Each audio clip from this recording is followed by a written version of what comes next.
Adolf Hitler et l'Allemagne nazie ont investi d'importantes ressources dans le développement d'armes innovantes et avancées, souvent appelées armes secrètes ou Wunderwaffen, armes miracles.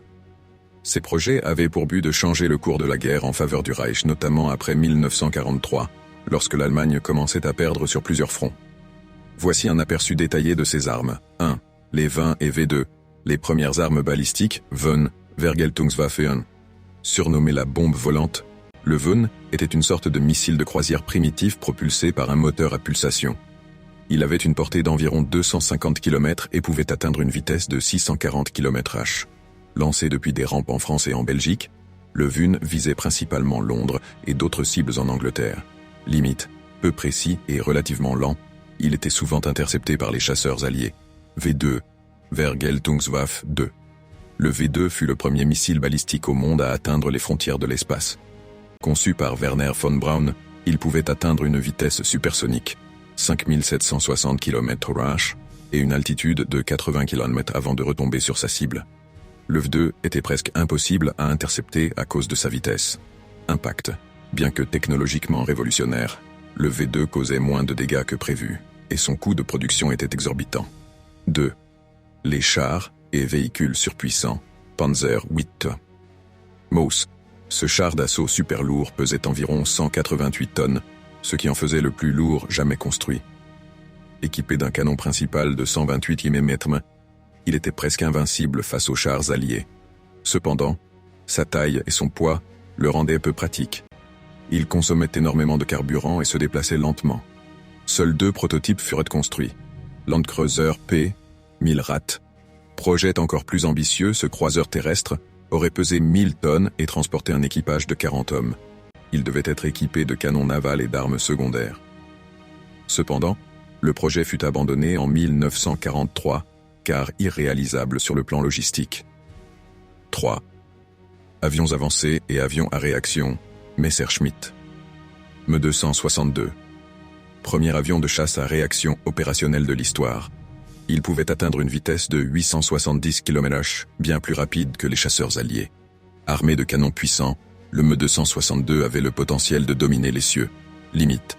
Entré en service tardivement, il fut produit en quantité insuffisante pour influer significativement sur la guerre.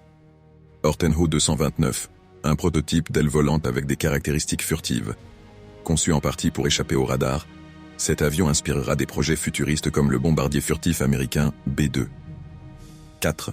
Les armes nucléaires. L'Allemagne nazie menait des recherches pour développer une bombe atomique. Cependant, divers facteurs, notamment des erreurs scientifiques, des pénuries de ressources et des bombardements alliés, ralentirent considérablement leurs efforts. Les équipes dirigées par Werner Heisenberg ne réussirent pas à atteindre la masse critique nécessaire pour une explosion nucléaire. 5.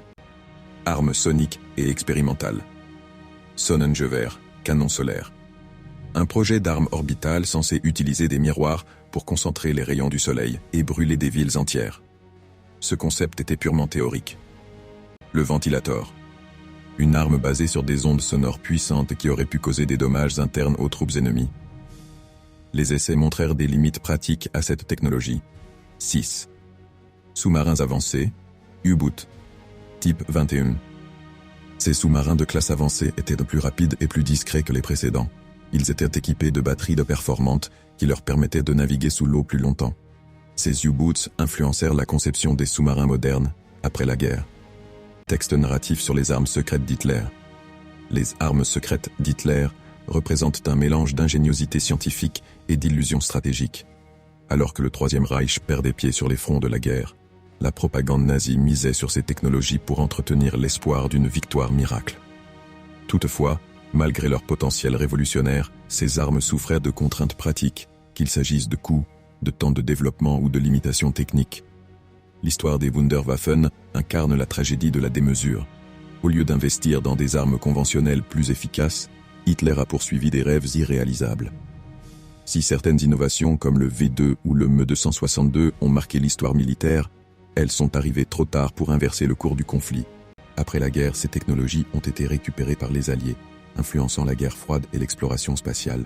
Ainsi, ces armes, loin d'être la clé d'une victoire, témoignent surtout de l'obsession technologique d'un régime en déclin.